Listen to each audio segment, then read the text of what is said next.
when will Zach Novak launch our round number 9? It is going to be as soon as he clears the corner. He is off and away here at Sonoma. We are green, green, green for our one road course of the season. He has cleared Michael Conti by 2 cars, and they're heading up that very dangerous uphill corner.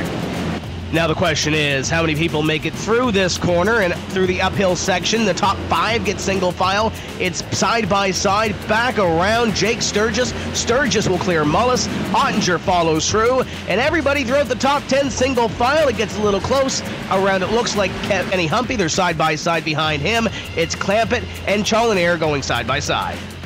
Michael Conti, I mean, he is absolutely on the car of Zach Novak right now, and he is hustling him through the S's. He's trying not to keep on the back of that Toyota too closely. You really don't want to in case they manage to catch a curb like he did right there, and that was intelligent driving from Michael Conti just to lay off the accelerator when he really could have driven the point home. We are only on lap number 8 of 55 here from Sonoma, and here he goes. He's leaning to the inside. Will he get it? He will pull fully alongside. He'll get the run to the inside curbs, and he will get the whole shot coming out. Will he get the run? Yes, he will. Zach Novak, he will concede the position 10. New leader, Michael Conti. Big puff of smoke coming out of that number 5 car of Conti. That's going to end his day here at Sonoma.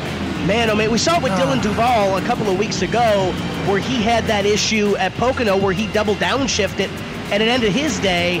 So could it very well be another possible double downshift or something of the likes from Michael Conti that put him out? There's the second straight race where we've had a front runner end up going out really early. The last couple of laps, you're really starting to see a defined line of rubber developing on this track, which of course we have to remember the iRacing surface modeling to the exact metrics of where the rubber is getting put down, how the tires are putting down, how these Goodyear Eagles are running over this racing surface, and that is really going to change the track as we go, as well as the dust, Tim. We have to remember, of course, this racetrack can be perfectly green if it gets rain, but if not, it's going to be dusty and it's going to be sandy. We haven't seen a lot of sand drift up onto the circuit as Zach Novak gets a little bit loose on the run down to 11, but either way, this track condition is going to be changing as these cars develop.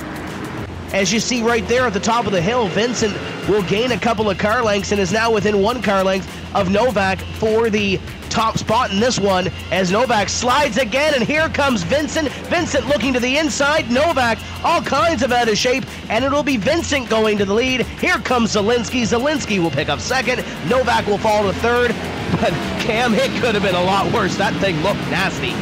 There you go, Cam. Avi Zielinski was pressuring Corey Vincent, and now he takes the opportunity at the end of lap 20 to come down onto pit road and surrender what is second place. And as Conti mentioned, Vincent and Zielinski have been close in time. So does this force Corey Vincent's hand like we would see on an oval, or does Vincent stand for a few laps? Tim, it looks to me like pitting a little bit earlier ended up paying off Bobby Zielinski. We haven't really talked about him that much because he's been leading the darn thing. He's about 1.1 second lead over Corey Vincent. He's been doing so since the pit stop cycle. He's managed his way through the cars, but either way, battle still ongoing. Those Christian Challenair is on the rear of Jimmy Mullis.